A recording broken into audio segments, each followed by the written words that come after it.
Brewery travelers, welcome back. How you doing? Hi everyone. I hope you're doing great. I'm with my wife Barbara, and yesterday we celebrated our 11th anniversary, and we've been going to breweries for Most of that all time. 11, I think. Anyway, I'm so excited about today's show. We're going to, we've been teasing more I-10, going to Houston, and we've done that. And going to Virginia, that's next weekend. And going to Maine and Vermont, that's a few weekends away. Yeah. But we're doing something really different today. We always do shows in the order that we go to breweries. But not today. No, not today. Not today. We went to two good breweries in Baton Rouge, but the breweries we went to in Houston were just so good. I could not wait to come back and make the show. You agree? Oh yeah, and they were so beautiful too. Oh, the pictures are really great of how beautiful they were inside and outside. Now, if you're traveling, and that's part of the name of the show. You're traveling to go. And you're on I-10.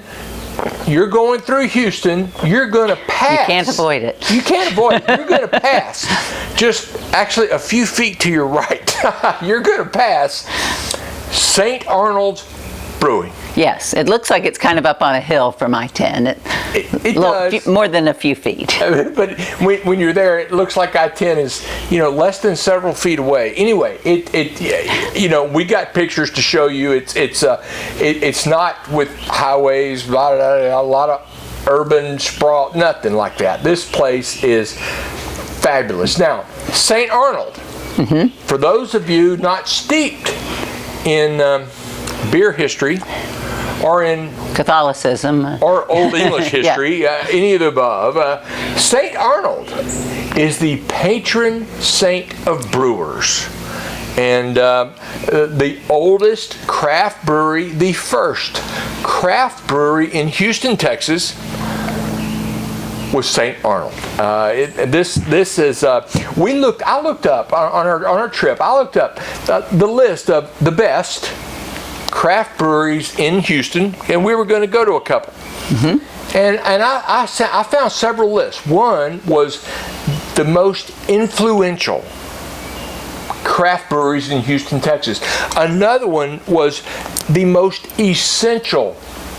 I'm not sure what that means, but I know what the word means. Not sure how it's used in this context. But the most essential craft breweries in Houston. And the other one was the best food at any brewery in Houston, Texas. And number one on all three lists, St. Arnold's. And we went there. We went there first. We were very excited. And tell them what we found.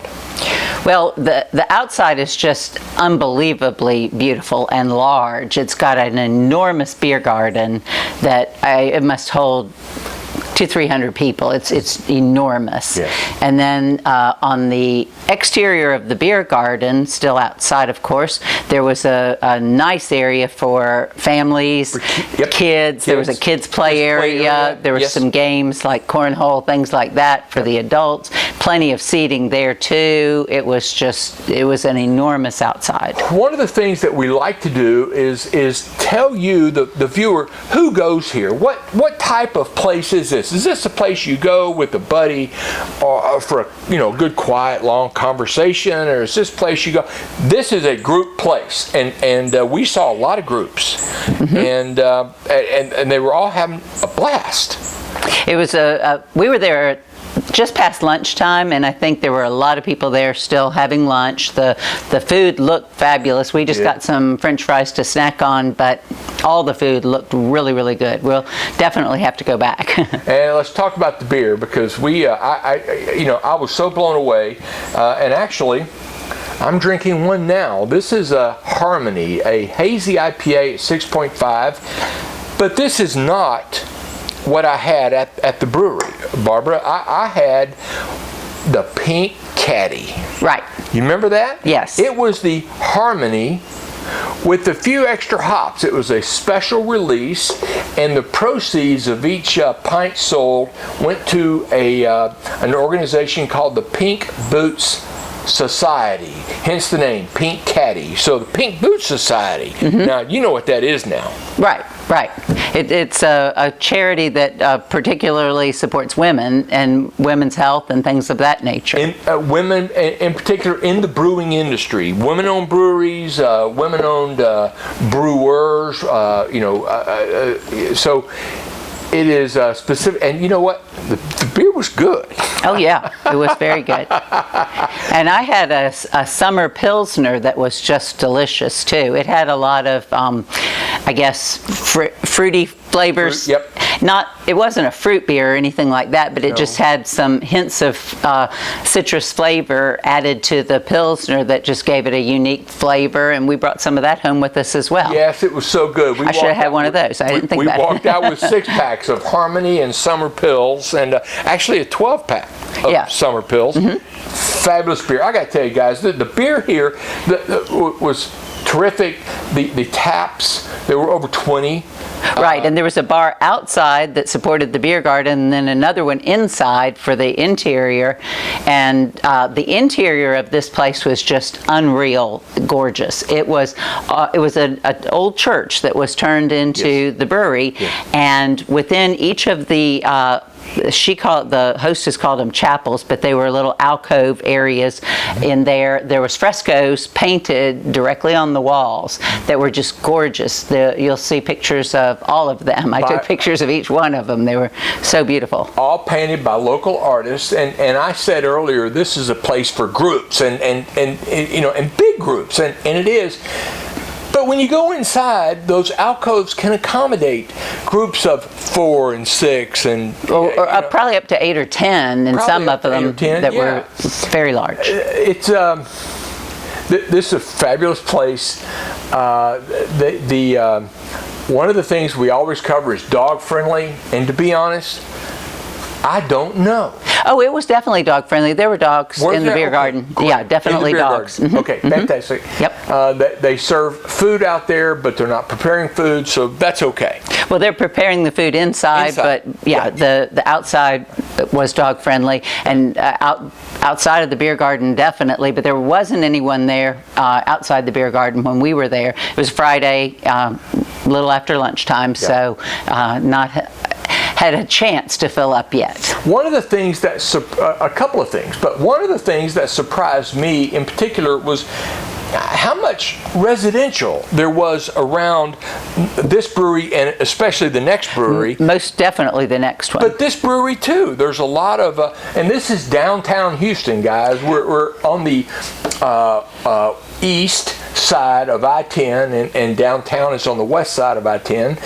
and as you will see in our picture of the garden looking toward I-10, you can't see it.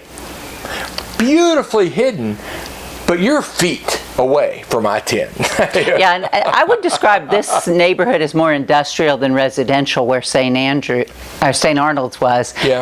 Because there were some other warehouses around there. In fact, trying to get out of there, I got a little lost, and we were way back into some warehouse driveways and things. But on the other side of I-10, there was some residential. Oh, plenty on the other side of I-10. Yes. On the east side of I-10, you're right. It's totally industrial. But on the west side, you had a lot of residential, a lot of people here at the brewery and enjoying themselves. And that was so fun to see. Great beer, beautiful day, awesome facility, inside and out. This is a place I would want to go every time we go to Houston from now on. There's no question. Now, we went from there. And hearkening back to our list of best breweries, most influential, most essential, all that stuff, we found number 3 on the list, and it was 3.1 miles away as the crow flies, and the road's a little bit longer, but 3 miles away. Didn't take long at all. No, it didn't take long at all. 5-6 minutes maybe. Buffalo Bayou Brewing. Remember that? Had a really, really interesting door area coming into the brewery. It did. Very statuesque. Statuesque. We posted that front walking in on Instagram. It's amazing. And you walk in, and you are in a production facility with a bar. You walk in, there's a bar, and the lady, the hostess is so friendly. I mean, she tells you, we have 8 beers here, and we have an outdoor area through there where they do allow dogs. I believe so. And everything else is upstairs. We have a bar on the 2nd floor, and we have a big bar patio on the 3rd floor. Right. There was an outside area on the 2nd floor as well. Yes. I'm not sure if you could bring dogs upstairs. I doubt it. They didn't prepare food, or did they? I don't think they prepared food. I don't recall, no. But we didn't see any dogs upstairs. No. We went directly to the 3rd floor and walked out and was absolutely blown away. You will not believe the pictures. On one side, looking at tons of residential, and on the other side, looking at the skyline. I mean, the Houston skyline. It was wow. It was amazing. It was, and just so close. It was so close.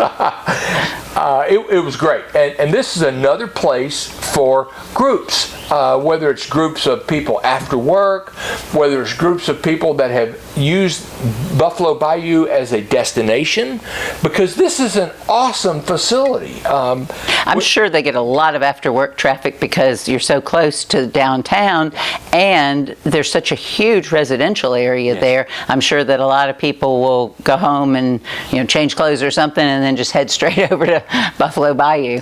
Yeah, I don't doubt that for a minute. And again, we were there mid-afternoon on a Friday. Right. A little bit before work cut out. Yeah, it was probably 3:30, something like that. Lunch, yeah. So there were people there, but they were small groups of people, 2s and 3s, not 10s and 15s. But yeah. in any event, this place was fabulous. Then after we got our fill of that and had a really, really good beer, by the way, 8 taps on the 1st floor, 28 taps on the 3rd floor and the 2nd floor.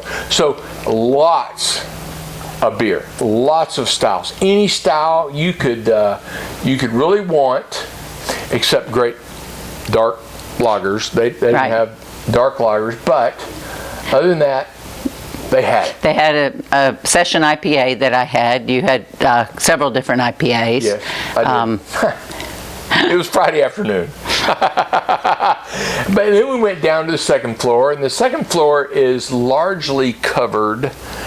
Yeah, the outdoor area there was more like a balcony area that went around. It was about a width of a table plus a walkway. Yeah. And that was about the width of the outdoor seating area. But I tell you, had I not, I